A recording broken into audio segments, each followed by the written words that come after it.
আসসালামু আলাইকুম।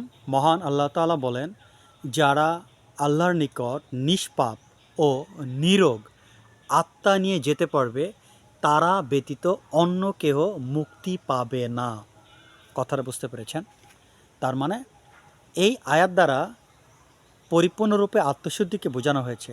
আমি আজকে এটির ব্যাখ্যা করব ইমাম আল গাজ্জালি রহমতুল্লাহ আলাইহির স্কিমিয়া সাদাত গ্রন্থের আলোকে। 1997 সাল থেকে আমি এই ধরনের গ্রন্থগুলো পড়ে আসছি। আজকে তো 2025, বহু বছর যাবৎ। এখন এই এই আয়াত দ্বারা মহান আল্লাহ তাআলা কিন্তু আত্মশুদ্ধির দিকে ইঙ্গিত করেছেন।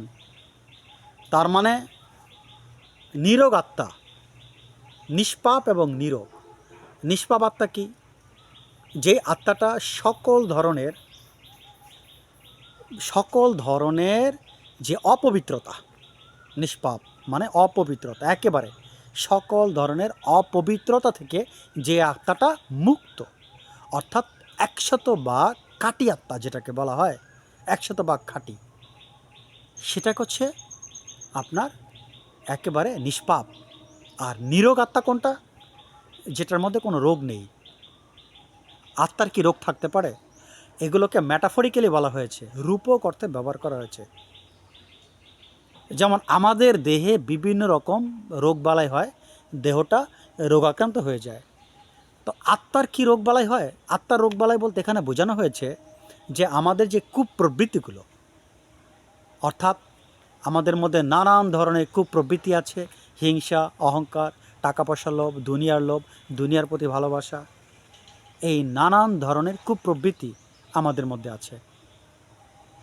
এই কুপ্রবৃত্তিগুলো যখন আমাদের মধ্যে থাকে, সেটাকে বলা হয় রোগাক্রান্ত আত্মা, অর্থাৎ আত্মাটা রোগাক্রান্ত। তার মানে আপনার আত্মার ট্রিটমেন্ট আপনাকে দুনিয়াতেই করতে হবে। আপনি দুনিয়াতে আত্মার ট্রিটমেন্ট করে, পরিপূর্ণরূপে আপনি আত্মার ট্রিটমেন্ট করে আপনাকে মৃত্যুবরণ করতে হবে।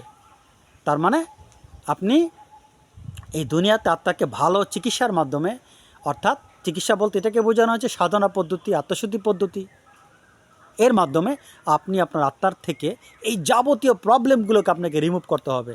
অহংকার, হিংসা, দুনিয়ার লোভ, মানুষকে ভালো না বাসা, খারাপ ব্যবহার করা, কাউকে কষ্ট দেওয়া, এই যে বিভিন্ন প্রবলেমগুলো, মানসিক সমস্যাগুলো, এইগুলোকে আপনার রিপেয়ার করতে হবে, এগুলোকে আপনার রিমুভ করতে হবে। আপনাকে রিমুভ করে আপনার আত্মাটাকে নিরোগ করতে হবে, রোগমুক্ত করতে হবে। আর আপনার আত্মাটাকে নিষ্পাপ করতে হবে। আপনার আত্মা নিষ্পাপ এবং নিরোগ যদি না হয়, আপনি মুক্তি পাবেন না। এই জন্যই তাসাউফ শাস্ত্রের উপরে অনেক গুরুত্ব দেওয়া হয়েছে। ইমাম আল গাজ্জালি রহমতুল্লাহ আলাইহি তিনি সৌভাগ্যের পরশমণি গ্রন্থে এই তাসাউফ শাস্ত্রে একটা চ্যাপ্টারে তিনি আলাদা করেছেন যে মানুষ কি এভাবে মুক্তি পাবে। সো আমরা যতই ইবাদত বন্দেগী করি, আমরা যতই নামাজ কালাম পড়ি, আমরা যতই রোজা রাখি, আমরা যতই হজ করি,